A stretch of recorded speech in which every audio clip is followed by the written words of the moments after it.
at the door. I only wanna play a little ding dong. You can't keep me waiting, it's already too late for you to try and run away. I see you through the window. Sabi nila, huwag ka raw titingin sa punong balete kapag sumapit ang alas 12 ng gabi.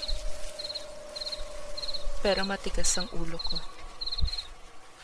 Gabi-gabi akong umuwi ng hating gabi galing sa trabaho. Pero nung isang gabi, may kakaiba akong naamoy. Parang usok ng tabako.